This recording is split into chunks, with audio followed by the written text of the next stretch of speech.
इस कदर इस कौम में हमने तंजीम साजी कर दी, तंजीमें बना दी। मौलवी मौलवियों के खिलाफ बोलें, तंजीमें तंजीमों के खिलाफ बोलें। देखिए शीयत की कुछ रेड लाइंस हैं। ये मसला लॉजिकल भी है और मसला अक्लानी भी है, और साहिबे हिकमत इस मसले को समझ सकते हैं। इस कौम के कई लोग जो हैं वो गलत राह पे चले जाते हैं, अपना पैसा गलत लोगों पे जाया कर देते हैं, अपना भी नुकसान करते हैं, कौम का भी नुकसान करते हैं। तुमने सिर्फ अमामा नहीं देखना, तुमने साहिबे हिकमत अफराद को देखना है।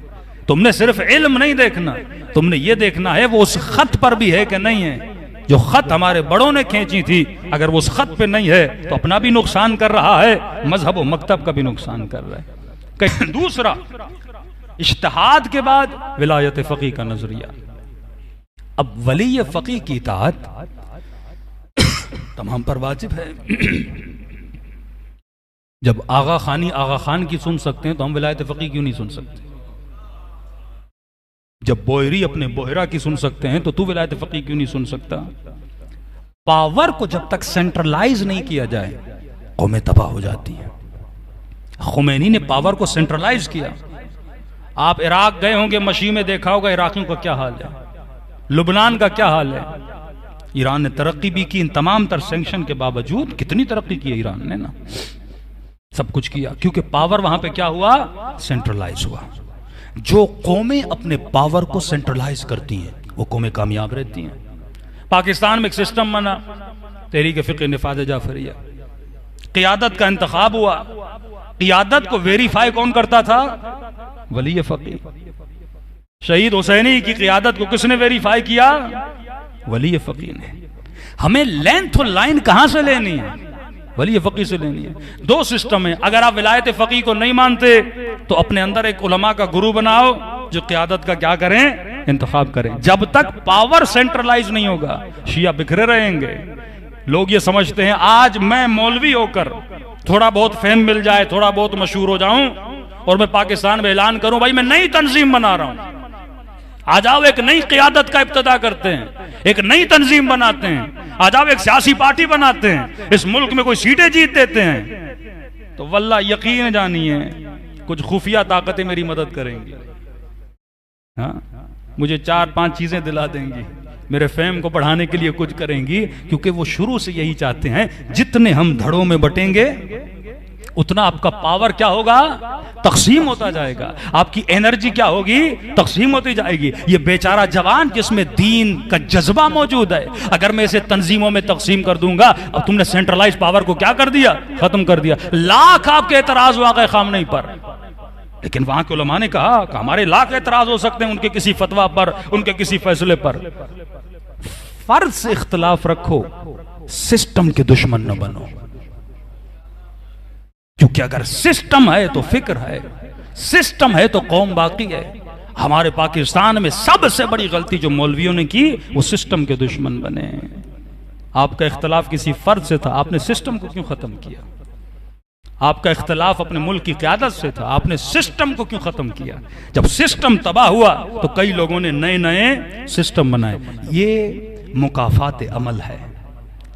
जिन लोगों ने इस मुल्क में एक सिस्टम को तोड़ा था ना, आज वही आपस में लड़ रहे हैं। ये मुकाफात अमल है। जो वहदत के नारे बुलंद करते हैं ना, आज उनमें वहदत नजर नहीं आती। ये मुकाफात अमल है। दुश्मन आपको एक एक करके मजबूत करता है ताकि कौम को क्या किया जाए, तोड़ा जाए। वल्लाह कयामत के दिन जनाब सैयदा के सामने ये जवाब होंगे जिन्होंने इस कौम को टुकड़ों में बदला। ये जितने शहीद पेशावर में हुए हों, पारा चनार में हुए हों या कोयटा में हो, इन सब के खून के जिम्मेदार हैं वो लोग जिन्होंने इस मुल्क के सिस्टम को तोड़ा। भाई फैसला एक कर दो। आज हर बंदा उठता है, खामनेई का नाम लेता है, हर बंदा खड़ा होता है, कहता है मैं विलायत, कौन सी तंजीम है जो विलायत फकीह का नाम न ले? हर तंजीम कहते हैं विलायत फकीह वाले, हम विलायत फकीह वाले। तुमने एक बार वली फकीह से पूछा कि पाकिस्तान में उनका नुमाइंदा कौन है? एक बार वली फकीह से जाके पूछो ना। कहते हाँ हमें पता है, हमने खुद ईरान में मालूम किया, दफ्तर रहबरी से मालूम किया कि पाकिस्तान में आपका नुमाइंदा कौन है। मेरा किसी तंजीम से कोई ताल्लुक नहीं है, लेकिन जो बात हक है, जो सच है, आप जाके उनकी वेबसाइट पे ईमेल कर दीजिए कि भाई पाकिस्तान में आपका नुमाइंदा कौन है। ईरान की अखबार में छपता है कि हमारा नुमाइंदा पाकिस्तान में कौन है। उन्होंने बरमला का पाकिस्तान में नुमाइंदा साजिद अली नकवी साहब है, ये खुद भी कहते हैं। या किसी तंजीम के फेवर की बात नहीं हो रही, उसूली बात हो रही है। अगर वलायत फकी को मानते हो तो विलायत फकी को फॉलो करो, फिर कौम को तकसीम क्यों करते हो, फिर डबल डबल सोचों में क्यों डालते हो। फिर जब हम निजी महफिलों में बैठते, भाई रहबर नहीं है का, कहते मौलाना रहबर मसलियत का शिकार है। भाई रहबर मसलियत का शिकार है, तुम किस खेत की मूली हो कि तुम मसलियत का शिकार नहीं होते। वली फकी जब मसलियत का शिकार है, नई नई तंजीम है, फिर होता क्या है, जब आपने मेन तंजीम को तोड़ दिया और वाकई टूट गई, जो मेन तंजीम थी जिसको शहीद हुसैनी ने चलाया, मुफ्ती जाफर साहब ने चलाया, उस तंजीम को आपने एक फर्द के इख्तलाफ की वजह से आप सिस्टम के दुश्मन बन गए। अब जब वो सिस्टम था तो इस मुल्क का जो मालदार तबका था ना, वो सिस्टम को मदद करता था ना, कोई खुम्स के जरिए, कोई माल के जरिए, ज़ाहिर मदद होती थी। तंजीम पैसे से चलती है, तंजीम फ्री में तो नहीं चलती ना। अब उन लोगों ने मदद करना शुरू, खत्म कर दी। सिस्टम से क्या हुआ, एतबार टूट गया। फिर नए नए मौसमी मौलाना आए, फिर पैसा कहां डाइवर्ट हुआ। किसी ने कहा आरिफ काज़मी अच्छा काम कर रहा है, मसलन मुझे पैसा दे दिया। किसी ने कहा फला मौलवी अच्छा काम कर रहा है, उसने उसे पैसा दे दिया। किसी ने कहा वो बड़ा अच्छा शियत के लिए काम कर रहा है, उसने उसे पैसा दे दिया। पैसा क्या हो गया, डिवाइड हो गया। नए नए मनारे क्या हो गए, खड़े होना शुरू हो गए। नई नई तंजीमें क्या हो गई, खड़े होना शुरू हो गए। मेन तंजीम क्या हो गई, कमजोर हो गई। उसका नुकसान दूसरा क्या हुआ, जब तंजीम कमजोर हो गई ना, तो जाहिर पैसा नहीं तंजीम के पास ना। अब तंजीम काम कैसे करे, पैसा हो, गाड़ी भी तो पेट्रोल से चलती है ना, तंजीमी भी तो पैसे से चलती है ना। अब लोगों ने मदद करना छोड़ दी, तंजीम खोखली हो गई। फिर उस तंजीम को क्या नुकसान हुआ, कुछ ऐसे अफराद हैं जो रिच होते हैं, जो मालदार होते हैं, उनका फिर उन तंजीमों पर कब्जा होना शुरू हो गया।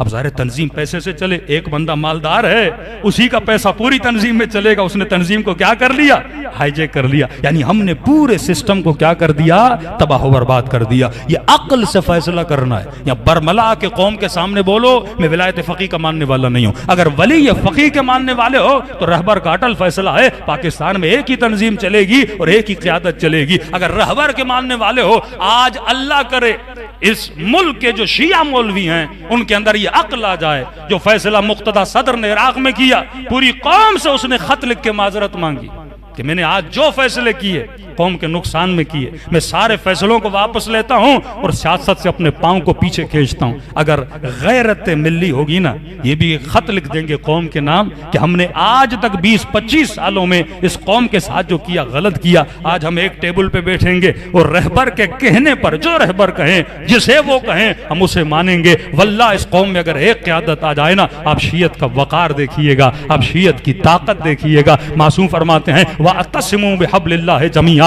जब तक तुम्हारे अंदर वहदत, वहदत का मतलब नहीं सुन्नियों के साथ मिलो, वहदत का मतलब यह है पहले आपस में इकट्ठे हो जाओ। जब तू मजबूत हो जाएगा, दुश्मन तेरा बाल भी भीगा नहीं कर सकता। सलवात पढ़े मोहम्मद वाले मोहम्मद पर।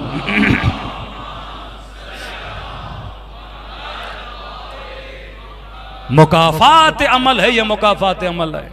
आज से 25 साल पहले 90s में जिन लोगों ने, मौलवियों ने मौलवियों की पगड़ियां उछाली, उनके नामूस को बदनाम किया, आज आपस में लड़ रहे हैं, आपस में लड़ रहे हैं। बुजुर्ग उलमा कहते हैं हमें हंसी आती है, यही लोग एक वक्त इकट्ठे थे लेकिन आज यही आपस में लड़ रही है। मुकाफात अमल है। जब हुब्बे ज़ात इंसान में आ जाए ना, अली इब्न अबी तालिब ने कौम के लिए, मौला फरमाते हैं मैंने गम के घूंट पिए, रात के अंधेरों में कुएं में सर डाल के अली इब्न अबी तालिब रोते रहे। इमाम हसन का आप नाम तो लेते हैं, हसन इब्न अली के साथ हुआ क्या था? कौम ने अपने रहबर के साथ क्या किया था?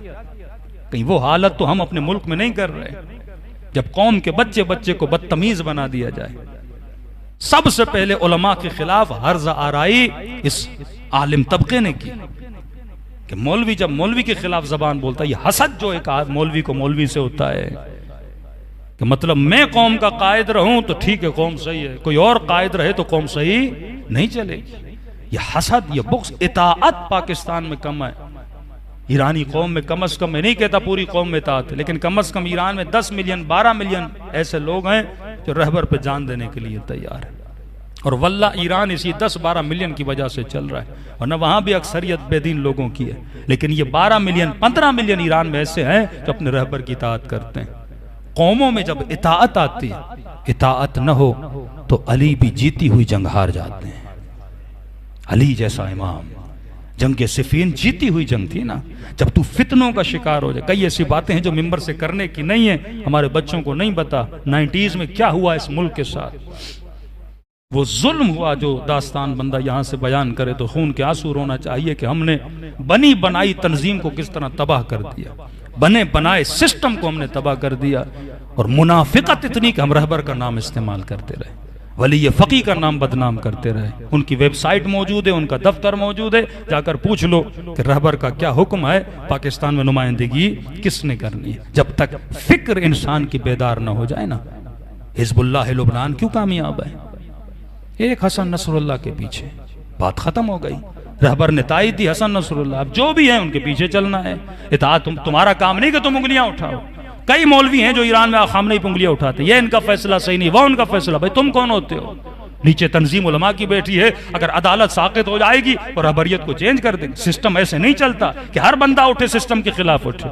लोगों ने वोट दिया, कोई वजीर आजम बन गया, अब हर बंदा बाहर निकले वजीर आजम को हटाओ, ये तो नहीं हो सकता है ना। मुल्क सिस्टम के मुताबिक चलता है, सिस्टम से बंदा सिलेक्ट होता है, सिस्टम से बंदा उस चीज से हटाया जाता है। तुम विदाउट सिस्टम जब क्रॉस करोगे तो मुल्क को तबाह हो बर्बाद कर दोगे। तंजीम साजी करो। इतनी अच्छी तंजीम थी ISO, ये इस कौम की रीढ़ की हड्डी थी। गली गली कूचों कूचों में बच्चों की तरबियत आज सुकड़ के रह गई ISO। चंद इलाकों में, लाहौर के चंद इलाके सिर्फ कराची की सिटी में रह गए, वरना ये तंजीम रूट्स में थी, यानी शियों की जड़ों के अंदर थी। क्योंकि जब हमने इसे मेन सिस्टम से तोड़ दिया, ये नुकसान तुमने किसका किया? नुकसान तुमने कौम का किया। जब तक एक नहीं बनते तब तक तुम्हारे अंदर वो पावर नहीं आता। आज रोते फिरो कि शियों के बच्चे मिसिंग पर्सन में हैं। आज माएँ रो रही हैं कि उनके बच्चे 4-4 साल हो गए, 6-6 साल हो गए, कुछ पता नहीं। हाँ, हम कहते हैं जिसने जुर्म किया उसे पकड़ो, लेकिन ये न पता हो कि बच्चा कहां पे है। आज वाकयान आदमी खून के आंसू रो रहा था जब एक इतनी बड़ी पॉलिटिकल पार्टी के बंदे को पकड़ा गया और उसे जो टॉर्चर किया गया, पूरी कौम ने देखा ना। इंसान के हसास तरीन उज़्व को टॉर्चर किया गया। तो एक मां रो रही थी, कह रही थी मौलाना 4 साल से मैंने अपने बच्चे को नहीं देखा। लेकिन जब मैंने टीवी पे सुना ना शहबाज गिल के साथ ये हाल हुआ, मैं सोच रही थी मेरे बच्चे के साथ भी ऐसा शायद हुआ हो। हाँ? क्यों ये माएँ ऐसी कमजोर पड़ गई? क्यों इस कौम के बच्चे कमजोर पड़ गए? जब आप में यूनिटी ना हो। कराची में सबसे बदतरीन पार्टी थी MQM, एक दिन में 17-18 लाशें गिरती थी, लेकिन यूनिटी जब थी ना उनमें, वो खबीस एक कॉल करता था, कराची सेकंड्स में बंद हो जाता था। इसे कहते हैं पावर। जुल्म भी अगर यूनाइटेड हो ना, वो अपना पावर दिखाता है। शिया कौम ने कभी इस मुल्क का बुरा सोचा नहीं।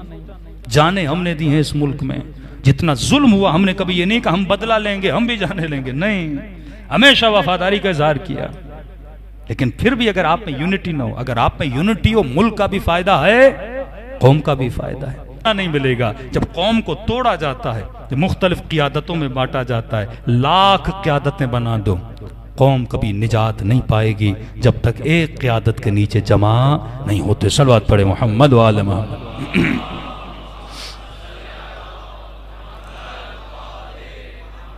और कुछ लोगों को कहना चाहूंगा, अपना पैसा जाया ना करो।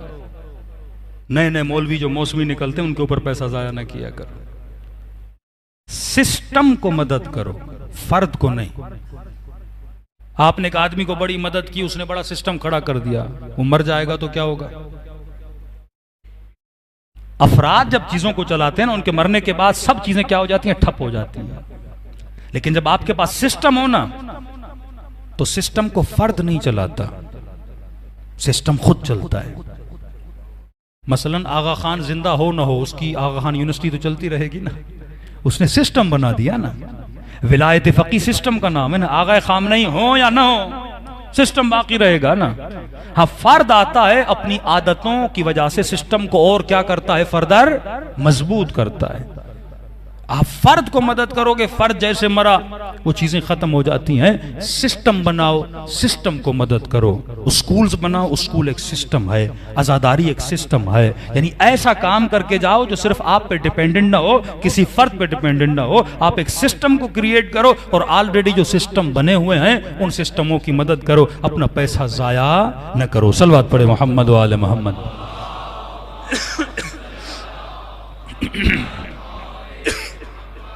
मजलूमियत इमाम हसन, नादान लोग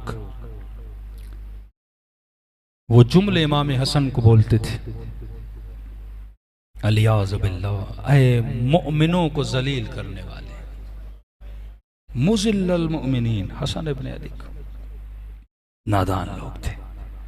आज यही नादानियां इस कौम में हुई जिसकी वजह से हमने पूरी कौम की जड़ों को उखाड़ के रख दिया। आप जिस भी मुल्क में जाएं, वल्लाह ये बाइस खुशी भी है। और इतनी खामियों के बाद भी शिया कौम इस मुल्क में सरवाइव कर रही है, ये इमाम ज़माना का मौजज़ा है। वल्लाह अगर मौला का हाथ ना हो तो हमारा कोई ऐसा अमल नहीं है जिसकी वजह से हम सरवाइव कर सकें।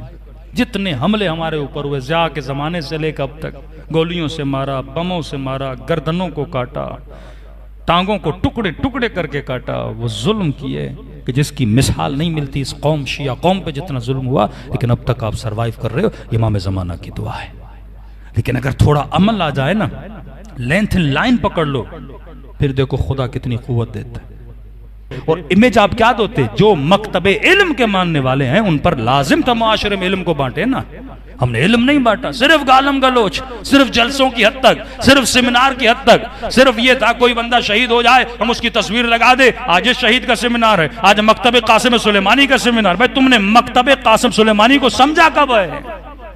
कासिम सुलेमानी के मकतब का मतलब यह है अपने रहबर के कहने पे अपनी जान को कुर्बान करना। तुमने मुल्क के रहबरों को बदनाम कर दिया, तुमने मुल्क की क़यादतों की दाढ़ियों में हाथ डाला, तुमने उनके नामूस पे हाथ डाला, और तुम मकतब कासिम सुलेमानी की बात कर रहे हो। मकतब का मतलब ये इताअत वो हो जो सलमान फारसी की इताअत थी, इताअत वो हो जो मैसम तम्मार की इताअत थी, इताअत वो हो जो जनाबे हुजर की इताअत थी। सर कटा दिया लेकिन अली से दूर न हटे। ये मकतब का काम है कि इताअत के साथ चलो, तस्लीम और मकाम रजा के साथ अपनी जिंदगी को गुजारो। क्योंकि कौम में तरबियत नहीं थी, हमने कौमों की तरबियत नहीं की, अपने माल को जाया किया, एनर्जी